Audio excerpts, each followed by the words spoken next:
aleluya. Gracias a Dios, gracias a Dios por permitirme. Es un privilegio, ¿no? Y también algo que da miedo, porque digamos que hay mucha responsabilidad, ¿no? Y porque es impartir la palabra de Dios y lo que quiero es agradar a Dios, ¿no? Y que haya una palabra que edifique a la iglesia, que la vive y que salgáis de aquí con más ganas, con más fuerzas y con más deseos de amar a Jesús, ¿no? Y eso es lo que quiero transmitir. Señor, te doy gracias, Padre, porque tú estás en mí y yo en ti, Señor, y tú en el Padre. Gracias, Señor, porque tú me has dado tanto, Señor, que estoy tan agradecido, Señor, y solo quiero alabarte, bendecirte, adorarte, exaltarte, Señor, y decirte que no hay nadie como tú, Señor. Ayúdame, Señor, hoy, Padre, a hablar de ti, a hablar de tu palabra, de lo que tú has puesto en mí, Señor, y que no se vea nada mío, sino de lo contrario, todo de Cristo. Amén. Y hoy quería hablaros una palabra, algo que he estado pensando, ¿no? Tiempo atrás. Vosotros diréis, que Harold piensa. Sí, yo pienso. Nada, me he hecho una serie de cuestiones. Y todo empezó porque vi un vídeo de un creador de contenido que yo sigo, que es de economía, de geopolítica y de cosas de esas, que me estoy haciendo mayor y entonces ya veo política y cosas de esas. Es que yo antes, cuando veía a los mayores, a mi padre hablar de política, decía, eso es cosa de mayores. Y luego llegó a esta edad y me interesa, ¿no? Sí. Y nada, y él hablaba, porque él habla de otras cosas, y él hablaba de la iglesia evangélica en el mundo. Y la criticaba, porque salían muchas noticias donde supuestamente pastores utilizaban su cargo pues para lucrarse, para engañar a la gente para sus fines, ¿no? También de noticias de esas mega iglesias donde han habido casos de abusos sexuales, explotación, no sé si lo habéis visto, explotaciones.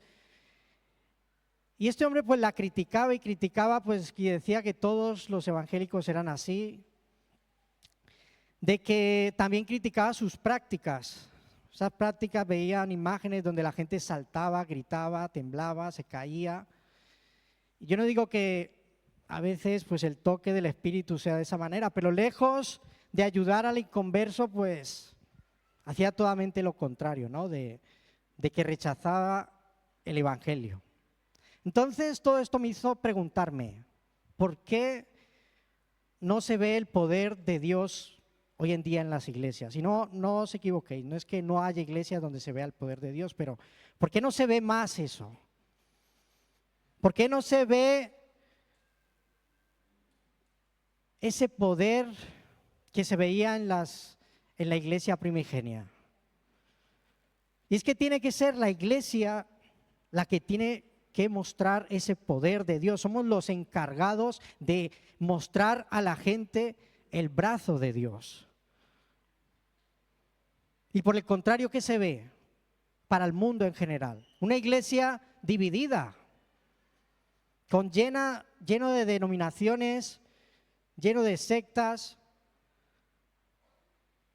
En vez de ver una iglesia unida, ven una iglesia que tira para todas partes, ¿no? Está dividida. No sé si os ha pasado que a veces pues estáis hablando con un compañero y te pregunta, pero tú eres católico. No, yo soy cristiano. Pero entonces tú eres es que yo he visto unos adventistas, no, yo no soy adventista. Entonces, claro, yo entiendo pues sus dudas, ¿no? Porque entonces luego me tengo que meter, no, mira, yo soy esto, cuando vino Lutero, entonces eso, el protestante. Entonces, claro, me meto ya en cosas donde no debo, que realmente lo que yo quiero mostrarles a Cristo. Yo no quiero mostrarle toda esa historia, pero me embauco en esas conversaciones y lejos de mostrarle a Cristo, pues le muestro otra cosa. Entonces, ¿por qué no se ve esa iglesia de los primeros momentos, donde había fuego, donde había pasión, donde había ese poder de Dios?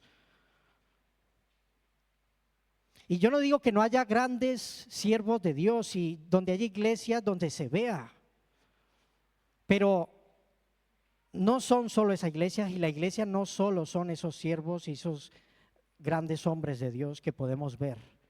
La iglesia somos todos. Somos todos los miembros. Y yo me preguntaba, ¿qué estamos haciendo como miembros para que se vea el poder de Dios en la iglesia? Para que se vea ese fuego, ese espíritu. ¿Qué estoy haciendo para que la gente crea? O quizá, ¿qué debería estar haciendo y no hago para que se manifieste el poder de Dios a través de mi vida? ¿Qué estamos haciendo para que se vea Cristo en nosotros? ¿Por qué no cambiamos? ¿Por qué a veces seguimos siendo los mismos una y otra vez? ¿Por qué siempre damos vueltas en círculos, volvemos al mismo pecado? ¿Por qué tenemos a veces siempre el mismo carácter? ¿Por qué no cambiamos? ¿Por qué no se refleja Cristo en nosotros? A veces veo y sigo con esos grandes hombres de Dios. En estos días vi el testimonio de Juan Carlos Anacondia y la verdad es que me impactó. Y eso me confronta. Pienso, ¿por qué no aspiro yo a eso? ¿Qué es lo que me está frenando?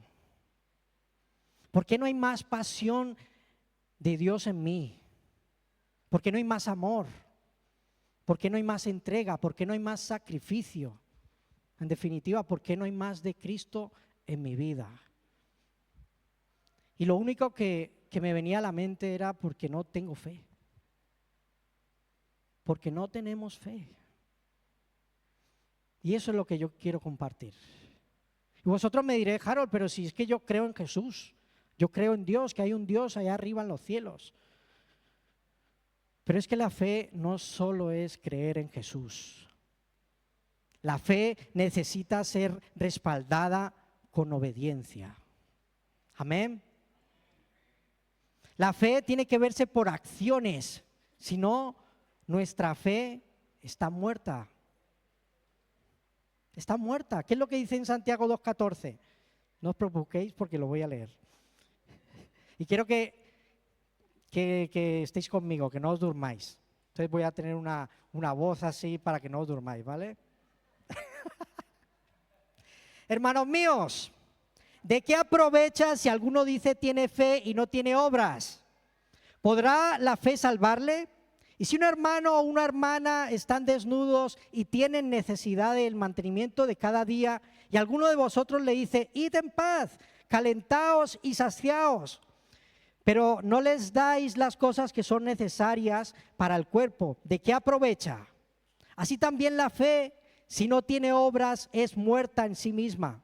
Pero alguno dirá, tú tienes fe y yo tengo obras. Muéstrame tu fe sin obras y yo te mostraré mi fe por mis obras. ¿Tú crees que Dios es uno? Bien haces. También los demonios creen y tiemblan. ¿Mas quieres saber, hombre vano, que la fe sin obras es muerta? ¿No fue justificado por las obras Abraham nuestro padre cuando ofreció a su hijo Isaac sobre el altar? ¿No ves que la fe actuó juntamente con sus obras y que la fe se perfeccionó por las obras? Y se cumplió las escrituras que dicen, Abraham creyó a Dios y le fue contado por justicia y fue llamado amigo de Dios. Wow. Si nuestra fe no nos mueve, si nuestra fe no nos impulsa a actuar, está muerta. No vale de nada que digamos somos cristianos o yo creo. No vale de nada nuestras palabras.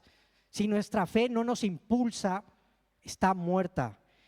Y yo sé que estamos en tiempos de la gracia, que por gracia somos salvos por medio de la fe, y esto no es don de Dios, pero es que si esa fe en Jesucristo no nos mueve a actuar, está muerta, aunque estemos en la gracia. ¿Por qué no se ve a Cristo en nosotros? ¿Por qué no se ve el poder de Dios en las iglesias? ¿Por qué no cambiamos? ¿Por qué seguimos siendo los mismos? Porque no tenemos fe. Porque no tenemos esa fe que nos mueva a obedecer. Amén. Que nos impulse a actuar. Y yo sé que esto suena muy simple, muy simplón, pero es que Jesús a veces era simple y directo. Esas son las palabras que nos confrontan. ¿Qué decía en Mateo 17:20? Dice, si tuvieras fe como un grano de mostaza, le dirías al monte, échate al mar. Es simple, pero lo veo como tan imposible, pero es lo que dice Jesús. En Mateo 21:22 dice, y todo lo que pidiereis en oración creyendo, lo recibiréis, si creyéremos. Es simple. Lucas 16:17 dice, y estas señales seguirán ¿a quiénes? A los que creen, a los que tienen fe. En una ocasión Jesús estaba durmiendo en la barca con los discípulos y vino una tormenta, ¿os acordáis? Estábamos ahí. ¿Y qué pasa? Que los discípulos tuvieron miedo y decía, Jesús, que nos morimos. Y él se levanta y ¿qué es lo primero que dice? Hombres de poca fe. Esas cosas nos confrontan. Si seguimos igual, si seguimos sin cambiar, sin ver el poder de Dios, sin que se vea Cristo en nosotros, es porque no obedecemos, porque esa fe no nos impulsa a obedecer.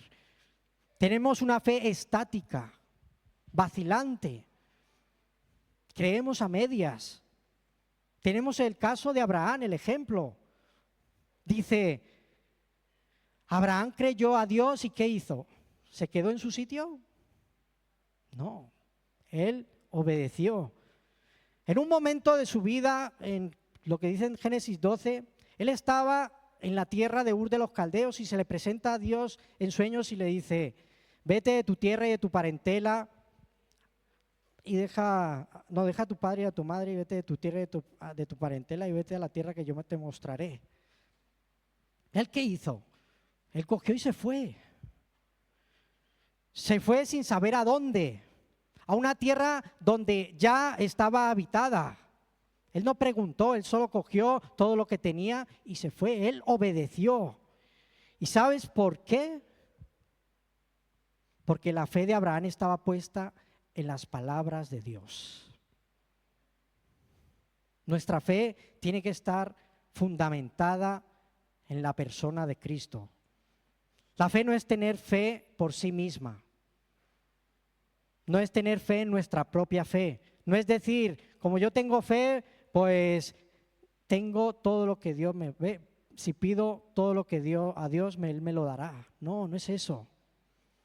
No es echar un pulso con Dios. Dios, yo tengo fe, entonces me tienes que dar esto.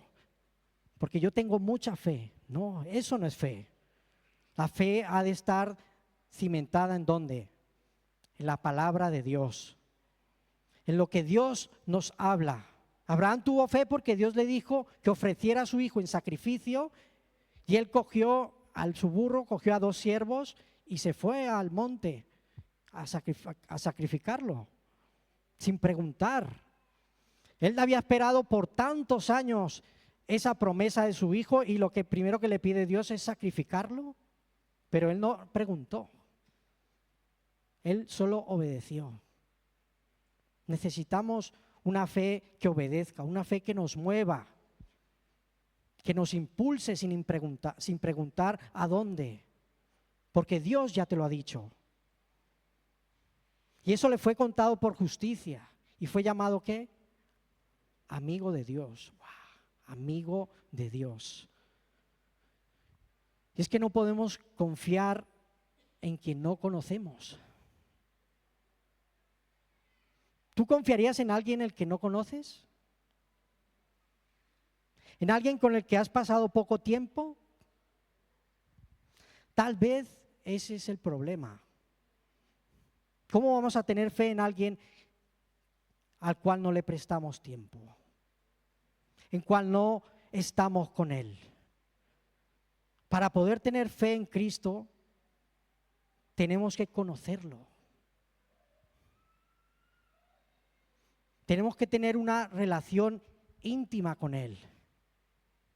Y entre más estrecha y más íntima es nuestra relación con Cristo,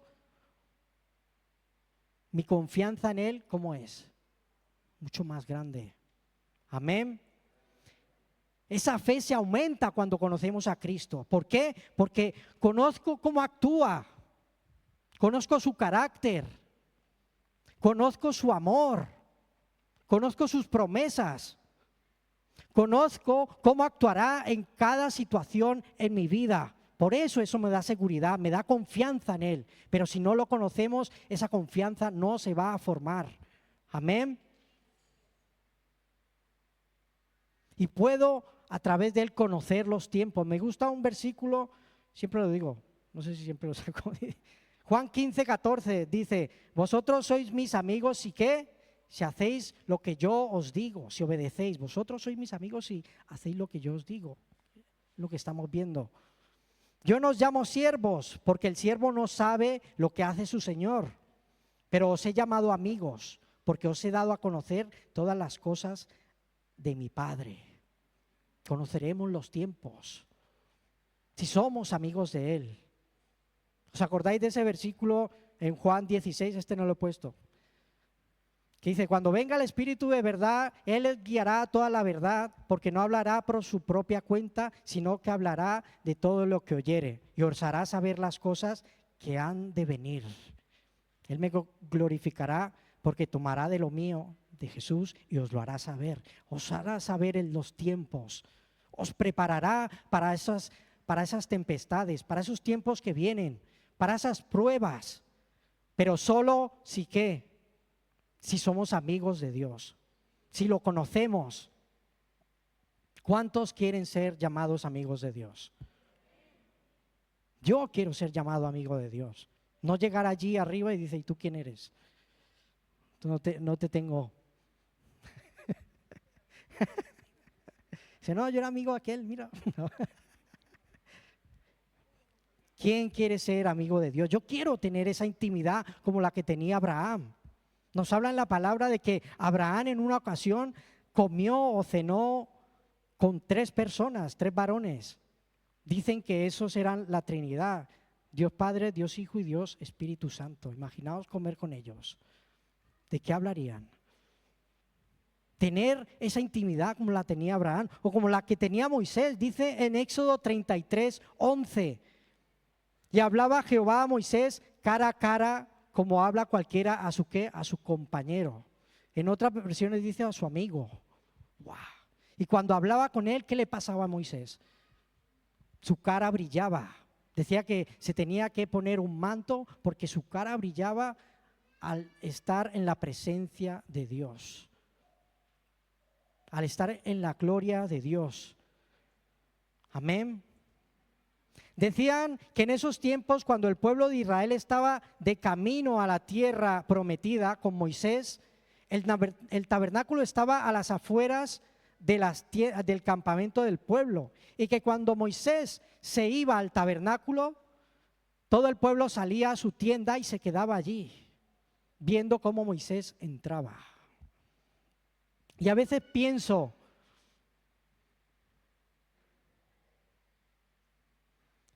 si mi vida no avanza, si no cambio, si sigo en lo mismo, es porque me quedo como el pueblo de Israel, ahí en la tienda, mientras veo a Moisés o mientras veo a otros como esos grandes siervos que sí que entran en la presencia de Dios. ¿Y ellos qué salen? ¿Cómo salen? Reflejando la gloria de Dios, reflejando a Dios. Amén. Yo no quiero ser de los que se quedan en la tienda mirando cómo entran. ¿Cuántos quieren entrar ahí en la presencia de Dios para reflejar la gloria de Dios? Amén. Y es que nuestra fe nos tiene que llevar allí a ese tabernáculo, en la presencia de Dios, movernos, porque ya sabéis que ya el velo fue roto. Cristo en la cruz nos dio acceso al Padre. Ya no tenemos que hacer como antiguamente en el Antiguo Testamento, donde los sacerdotes hacían todos esos rituales para poder entrar en el lugar santísimo. Ahora, gracias a Cristo, gracias a su sangre, podemos tener libre acceso a su gracia. Amén. Y ahora somos hechos sacerdotes. ¿Sabéis lo que es eso? Dice que somos real sacerdocio. Tenemos la tarea, la encomienda de mediar entre Dios y su pueblo. Pero ¿cómo lo vamos a hacer si no conocemos a Cristo? Y ahí en esa presencia es donde somos transformados. Amén. ¿Cuántos lo creen? Ahí en esa presencia es donde reflejamos la gloria de Dios. Dice en 2 Corintios 3:18, por tanto nosotros todos, mirando a cara descubierta la gloria del Señor, somos transformados de gloria en su misma imagen como por el Espíritu del Señor. Amén. En su misma imagen. Su presencia transforma. Cuanto más cerca de su presencia, más podemos ver y reflejar su gloria. Más podemos sentir a Cristo en nosotros y reflejarlo. No esperemos al llegar aquí para entrar en la presencia de Dios. No esperes al llegar a la iglesia para adorar, para alabar a Dios. Adora en tu casa. Trae la presencia aquí ya contigo.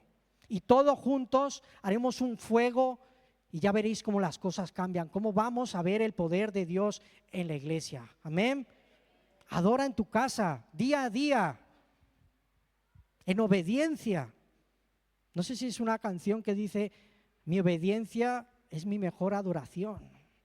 ¿Y sabéis por qué? Porque cuando obedezco, pongo el lugar de Dios en mi vida. Lo pongo primero a Él y yo soy segundo. Amén. Bueno, segundo es mi compañero, pero yo soy segundo. Por eso adoramos. ¿Cuándo fue la última vez que derramaste lágrimas en tu casa adorando a Dios? Y no lo digo porque sea emoción. ¿Cuándo fue la última vez que reflexionando sobre la gracia de Dios, sobre el amor de Dios en tu vida, pues te emocionaste? Cuando hablo de intimidad me refiero a eso. Amar a Jesús de tal manera que cuando pensemos en la cruz, cuando reflexionemos en todo lo que hizo por nosotros, en todo lo que hace por mí, todas las bendiciones, digamos, ¡wow! Gracias, Señor. Yo no lo merezco. ¿Cómo te voy a fallar? ¿Cómo no te voy a obedecer si tú me has dado lo mejor? Si todo lo que tengo, todo lo que soy, te lo debo a ti, ¿cómo no voy a obedecerte? Y eso nos hace cambiar, nos hace apasionarnos. Amén. Nuestra fe nos tiene que mover a ser transformados. Y ya sé que os he contado esta historia y mi mujer también muchas veces, pero siempre la cuento, que viene al caso. Y es que ya sabéis que, bueno, han habido pruebas en mi vida y en la vida de mi mujer a través de nuestros hijos. Y me recuerda esto cuando, yo no me voy a poner como ejemplo ni nada de eso, lejos de mí enorgullecerme de todo eso, pero hubo una prueba con mi hijo segundo, Aarón, perdón. No, es que en casa también los confundo. Con Aarón, ¿no? Él cuando nació, pues él tuvo un problema de respiratorio, ¿no? A los pocos días y a él lo tuvieron que ingresar aquí en el hospital. Y ese día que lo ingresaron, yo me quedé en casa y al día siguiente veo un mensaje de mi mujer diciendo a Aarón se lo llevan a la UCI porque aquí se nos muere. Y yo, ¿cómo es posible? Ahí se me vino el mundo encima. Yo llorando, fui a casa de mi madre, yo lloraba, yo decía, ¿cómo es posible? ¿Cómo es posible esto? ¿Cómo es posible que Aarón se vaya a morir? Yo orando, llorando. Y por aquella época, en esos días, pues estaba el tema del Congreso, en el Congreso al que vamos de Asambleas de Dios. Y la iglesia presentaba un baile y yo bailaba, entonces digamos que por eso, pues evidentemente ya ese baile no se iba a hacer, yo no iba a ir. Y yo encantado, porque siempre he tenido una pelea con esos bailes que no veas. Estaba totalmente justificado. Pero bueno, yo no estaba pensando en eso y yo decía, Yo he visto cómo Jesús en la palabra sanaba a los hijos de alguien. Entonces fui a leer ese versículo. Y era Juan 4:50, perdón. Y dice, Jesús le dijo, ve, tu hijo vive. Y el hombre creyó las palabras de Jesús, que la palabra de Jesús le dijo, y él se fue. Yo nunca he estado tan cerca de escuchar la voz de Dios tan audiblemente como esta vez. Esa palabra a mí me dio paz.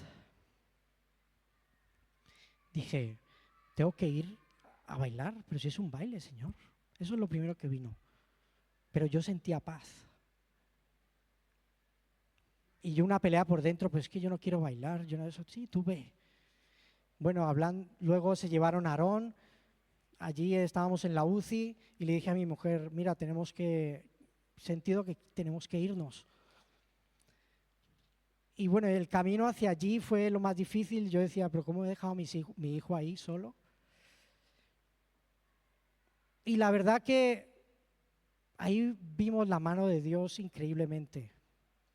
Esto siempre se me ha marcado como cuando se habla en la Biblia de un altar.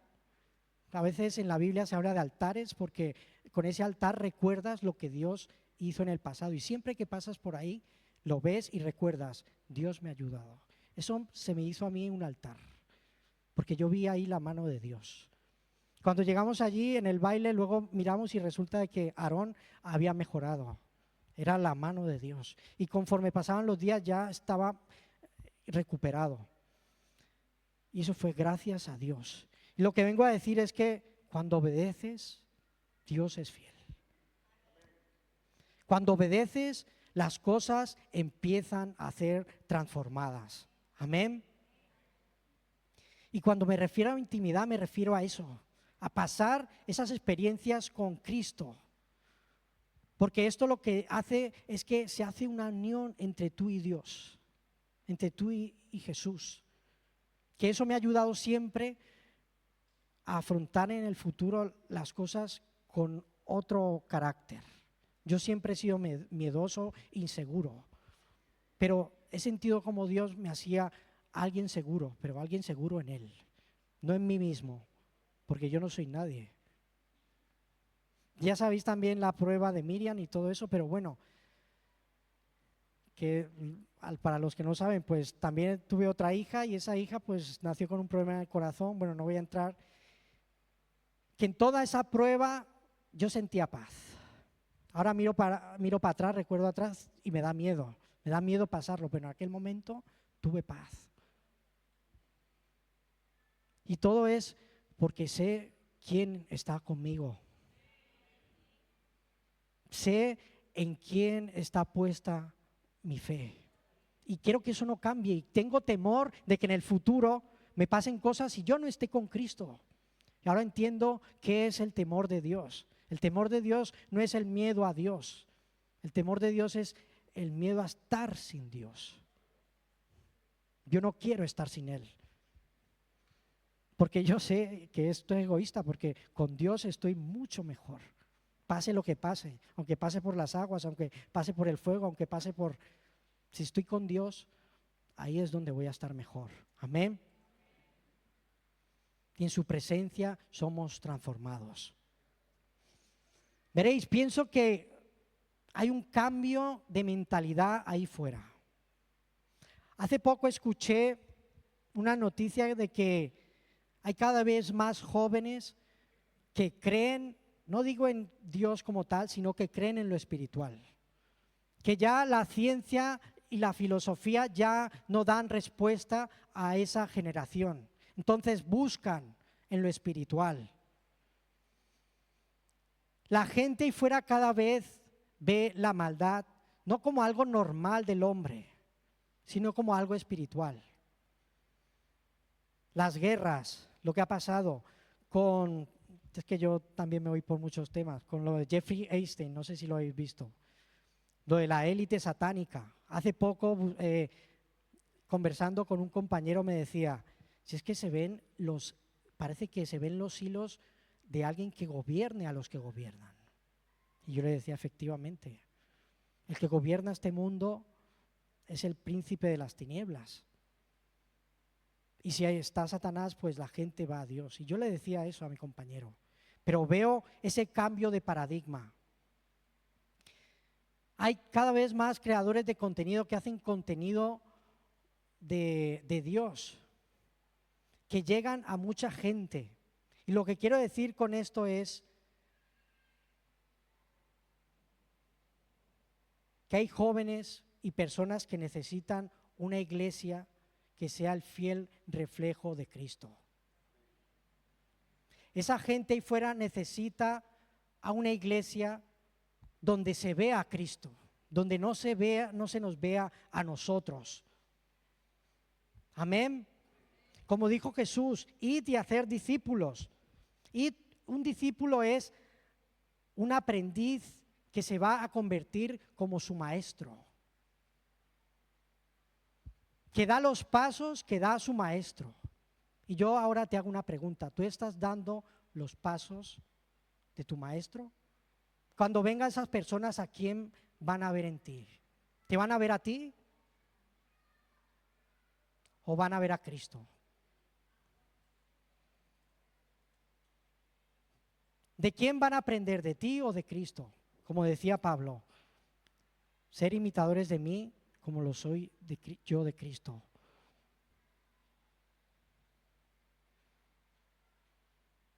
Porque esas personas pueden venir y puede que lo que vean nosotros rechace el evangelio. ¿Eso es lo que queremos?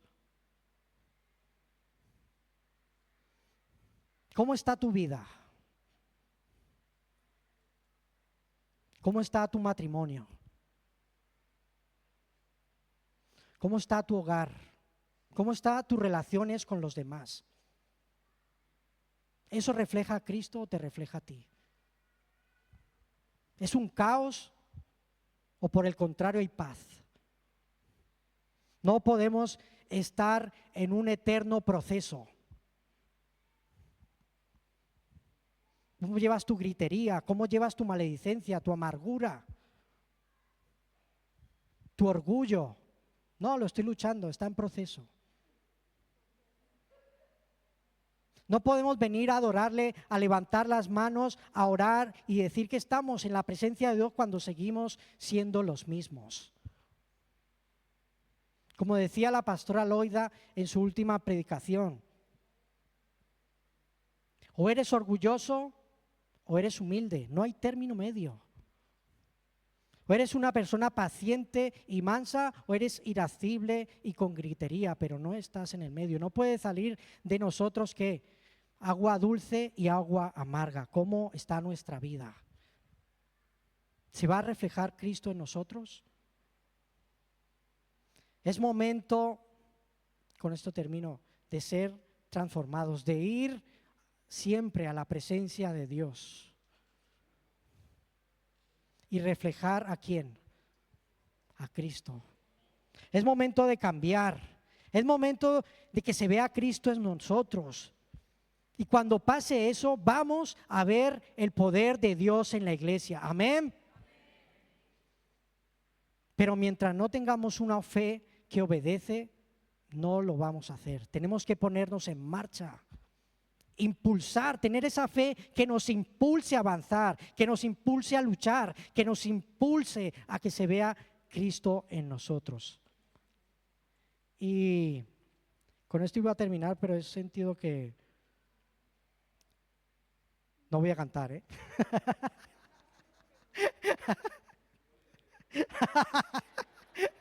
Pues ahora canto.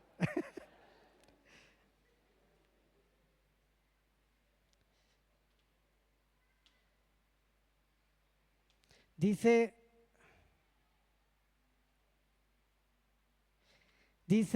en Malaquías 1, dice, y aquí yo envío a mi mensajero, el cual prepara el camino delante de mí, y vendrá súbitamente a su templo el Señor a quien vosotros buscáis, el ángel de pacto, a quien deseáis vosotros. He aquí viene, ha dicho Jehová de los ejércitos. ¿Y quién podrá soportar el tiempo de su venida? ¿O quién podrá estar en pie cuando Él se manifieste? porque Él es el fuego purificador y como jabón de lavadoras. Y se sentará para afinar y limpiar la plata, porque limpiará a los hijos de Leví y los afinará como oro y como plata, y traerá a Jehová ofrenda de justicia. ¿Qué quiere decir esto? Escuché hace poco que al leer esto una mujer tuvo dudas y fue a preguntar a un joyero de cómo se afinaba la plata. Y estando con el joyero decía que el proceso, pues mira, yo la plata que está sucia, yo la meto en un horno a 3000 grados y ahí poco a poco se va decantando lo que es malo y se queda la plata ahí limpia. Pero este proceso es muy difícil, decía, porque si lo saco muy pronto, puede que no esté refinada. Y si lo saco muy tarde, la plata se me quema. Entonces le preguntaba a la señora, ¿cómo hago yo? ¿Cómo sabes tú cuándo hay que sacarla? Dice, cuando me reflejo en la plata. ¿Qué quiere decir esto? Que somos esa plata que está purificando el Señor. Y hasta que no estamos reflejados, cuando no reflejamos la presencia de Dios, no nos saca de ese horno. No he venido aquí a hablar de pruebas y eso, pero a veces las pruebas son para que se refleje en nosotros a Cristo. Amén. Eso es lo que quería compartir hoy.